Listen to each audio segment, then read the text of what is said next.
This is the Blitzkrieg Legend from MMP Games. It's part of the Operational Combat series, and we are looking at the campaign game, including Holland, for the invasion of France 1940.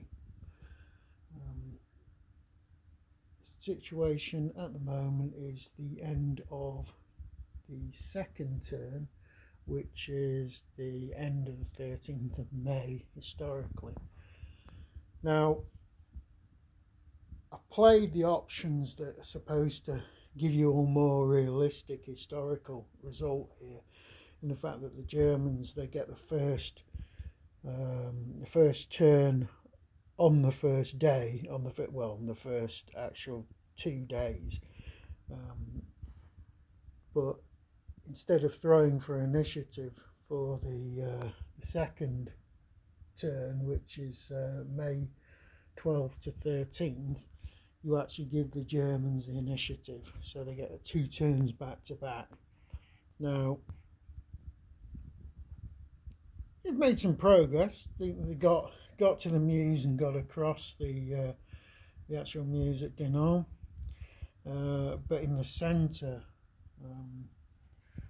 where the main Panzer force going into the Ardennes, it just ground to a halt. It got caught up in the French cavalry screen, which has subsequently retreated out of the Ardennes, but it was sufficient for them to hold up the Germans. So we're nowhere near Sedan in large areas of the game, and also the French have got considerable reinforcements, which they wouldn't have done historically. There's actually two French mechanized divisions and a French armored division at Dinant. So the problem with this is it's just you can't reproduce what happened historically. There's no way anyone's going to play as badly as the Allies did, and also you've got the fact that you know where the attacks come in. All right, you can't simulate the surprise, not even giving the Germans 2 back-to-back turns. They need more than that. I have actually rolled for the next turn, the third turn, which covers the 14th and 15th, and the Germans got that.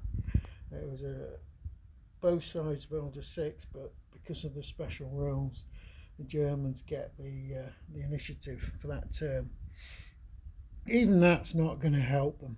There's just no way they're going to reproduce the historical thing. And you've got to remember with this game, as a campaign, you've got to do better than the Germans did to actually win the campaign. So,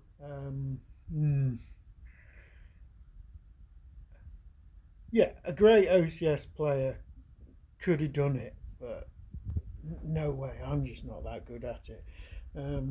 What we have done is we've managed to gain quite a bit of ground around Liège, forcing the Belgians to fall back. We've broken the Albert Canal boundary here, which is the Belgium defence line effectively.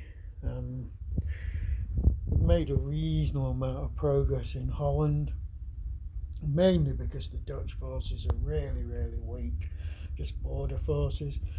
A German sort of parachute landing with some light airborne troops backing it up.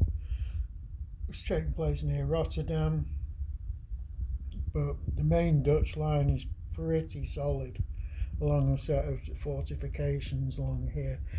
The Germans are going to have their work cut out to break through that.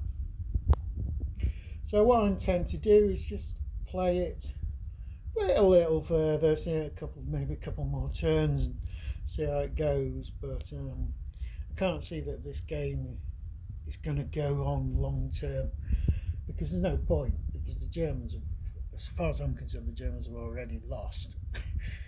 Now, what I probably will do after this is I've got Guderian's Blitzkrieg 2, which looks at the drive on Moscow, but covers quite a bit of territory. That it will cover all of the fighting in 1941, 1942, and half of 1943 around Moscow. There's no way I'm going to play all that, but I'll certainly intend to play the attack on Moscow and the Soviet counter-offensive. Right. Is there anything else I want to say about this, really?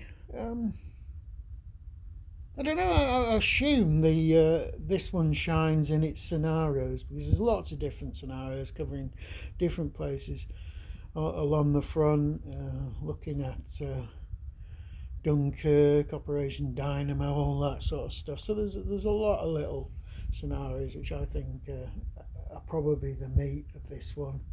I think trying to make a campaign game to simulate this particular battle is just there's just no hope really. You'd have to gimp the Allied player so badly that it would probably make the game a nonsense as a competitive or a challenge solo, for example. Anyway, that's it.